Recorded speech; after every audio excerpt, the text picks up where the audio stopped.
Dear reader, the first days of the new year have been good in that I've been getting a lot of reading done. However, I've spent the new year listening to an audiobook, bookshops, and bone dust while napping. And though I didn't drink, there was a sense of being hungover from all the feasting from the holidays and a sense of emotional withdrawal that I was experiencing heavily as my sister had vacated the apartment and gone on. I was feeling tired and spent and ready to settle down for the new year. I was riding this wave of reading from December, and this idea that reading had burned a fire through me that I couldn't stop reading, that I had to see it through perhaps, and that I was going to let it take me to where it was going to take me, I guess, and that I was working on what I was going to work on. There's a sense of renewal, but it also feels like the same shit, different day type feeling. And I'm not feeling the same sense of revitalization, but perhaps it's because this year I'm turning 40 and there's a major sense of just being over all of it, a sense of giving up and moving on with a lot of it, and that my life is just now a continuation of the last year, and that I'm working on my goals until they're finished, and that years are just numbers that are ticking off until I'm dead, and that life is just meaningless. It's a game of I've got 30, 40, 50 years left, and I've got to make the most of them, and I've got to manage my time appropriately these days. I think a lot about my goals, what is in line with my goals and what isn't these days. And I suppose that reading is in alignment with these goals because it's on the same level of writing, that I'm keeping in touch with the pulse of writing world and some of its aspects of what is with the publishing world and what is with the publishing world and all sorts of things like that, I suppose. I don't know.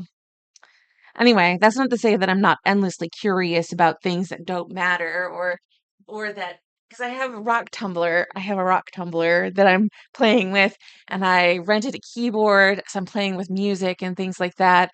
And I read the newspaper about things that don't matter and I scroll on Blue Sky, so I'm doing all sorts of things with that. And I listen to Bob Roth at the beginning of my meditations, and I'm scrolling scientific news all the time, and I'm endlessly curious about a lot of things, and I talk to random people, so I'm always doing things that makes me seem like I'm endlessly curious, and I do find myself going down rabbit holes. But I feel as though I have to manage my time appropriately, lest I get lost and find myself far from home, metaphorically speaking, these days. Anyway, so the first book I read this year was Bookshops and Bone Dust. And the second book was I'm Sorry If I Scared You, which I was on Blue Sky called, which I found on Blue Sky. Her name is May Murray, the author. Um, I described it as a synchronized car crash, which she loved. It had this poly three-way type of relationship that kind of reminded me of Earthlings a little bit, perhaps slightly more sexual than that, though. It also kind of reminded me of a mix and that of Earthlings and that movie Natural Born Killers, if I'm quite honest. But I hadn't seen that since I was a kid, and I only had vague memories of that movie. But there's this feeling that it kind of reminds me of it, a ghost feeling, I suppose. Maybe it's just the bald heads or the fact that they were dressed like they were in the movie combat boots and black tees and jeans, a kind of uniform of sorts. Oh, Larity. Hello, Larity. The third book I read this year, I wrote a Substack about, which there's a link in the description, which I was unimpressed about, which was Oceanic. I was so hopeful about this book, but it ended up being a disappointing read, and it felt like a waste of my money. I felt like I could have gotten that from the library, and I would have been happy with that. Clarity. Um, but I could have just rented it, given it back, and then I would have not wasted about 20 bucks of my money. Oh, 15. I've been having trouble with mainstream poetry lately, and there's such a disconnect because there's a subset that is of the Rupi Kaur school of poetry. I think I'm going to have to start vetting my poetry more thoroughly before I commit to them because I keep getting burned by authors, mainstream authors. Indie poets, I don't mind giving my money to because I'm supporting an indie author. But mainstream poets, like big time poets, major publishing. I keep getting burned and I don't like it. Speaking of regular writing, I'm becoming more active on my blog slash website more frequently. So do check that out. I'm also linking that in the description. I plan on updating my website every Monday, Wednesday, and Friday if you're curious. And I also am going to update my Substack, which is totally free, every Tuesday, Thursday, and Sunday, which you get right to your email if you sign up for it. The difference between my website and my Substack is that my website is going to be a place where I do life updates and post poetry, and my Substack is going to be a place where I analyze books and post quotes from them and possibly relate to my life in some way. I might post some artwork there as well on my Substack. We'll see how it goes. Um, I'm planning on posting a Substack for January 5th, which will be out the time of this posting because today is January 3rd. So in a couple days from the filming of this, I'm going to post a Substack about the book Nettle and Bone. I have done some drawings for that book as well as I read it. I like to take time and do some doodles to keep myself engaged, I suppose. Do you like drawing artwork for the books you're reading and that because it makes you dreamy? Are you inspired to write poetry or other fan fiction? Is there anything that's got you inspired? What were your first reads of the year? Anyway, especially on the weekend, have you read anything over the weekend that's got you inspired? Anyway, as I'm reading all these books, the outside world has been abysmal, to say the least. There was the New Orleans attack, which I mentioned in an earlier video, and there was a Cybertech truck explosion outside the Trump Tower, which made for an intense photo on social media, specifically Blue Sky. I wasn't on Twitter, but there was a lot of people circulating the photo of the Cybertruck explosion on Blue Sky. Um, I think that happened in Vegas, and people were conspiracy theorizing that they were connected. And Biden even had to come out and say, no, they weren't connected.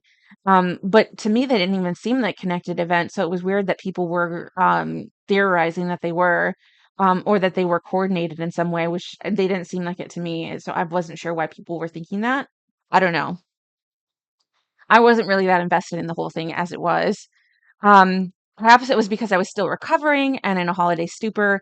It was hard for me to focus on because, yes, they were horrible tragedies, but I am also desensitized to crowd violence because the media treats these events as everyday occurrences now, and they move on from them like there's nothing to see here.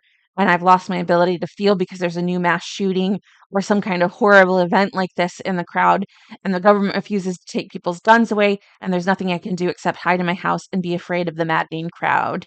I think that's why I got so mad at the arrogance of the government that showed at the gunning down of a CEO because people are gunned down or driven over literally in the streets every day. And the only thing that makes him special is that he was in a seat of power. And the idea of revolution scares those in a seat of power, speaking truth to power in a physical way. And that the working class is angry in ways that I can't even begin to quantify or articulate with words on a page or with my mouth. It's something that is beyond me entirely, but it's something that's seething below the surface that one can feel like a rising wave moving towards action and possibly swiftly. So I'm trying to stay positive without being syrupy about the whole thing, trying to stare down 40 in a few days, thankful that for the life that I am given, incredulous that I have made it this far and hopefully given more years in the future to work out my plans of writing and publishing, to write more and get done what I need to get done. It's all about maintenance at this point and accomplishing what needs to get finished at this point of wrapping up loose ends, which are still wide open, and keeping on track of getting my life's work done. I'm reading the things which are part of my life goals while still taking in new information as it comes. I'm not a young blood anymore, and this world is not meant for me. I'm old and disabled, and although I can share my opinions about the way things are run, it's not my world anymore. It's a young people's world, and I hope they stay in the fight. I'm just here as a voter of age, voicing my aging opinion, which may or may not be increasingly tone deaf, but I try to stay in key with books and newspapers and thoughts and listening. That's all I can do. I'm not a young blood anymore. I'm well on my way to antiquity. And it's not a bad place to be, honestly. Anyway, thanks for listening. I hope you got something out of this video. I hope you're doing well. I hope if you're being affected by the cold weather, if you're watching this when I put this out in January of 2025, that you are staying warm or are warm and that you have heating that will keep you so. I hope that you have good food And I hope that if you have canceled work with pay and canceled plans, so you can cuddle up with your PJs, pop a pizza in the oven, and have a good Friday night with a good book and a family and your pets, and or at least watch a good show, and you can update your Fable or your story graph with all of the stuff that you're watching and reading and enjoying. And yeah, or you're making some good artwork, or you're doing something hobby-esque like make knitting or doing something fun or enjoying being alive. I hope you're enjoying yourself. So cheers to that. Anyway, I will see you on the next one. Love, Ari.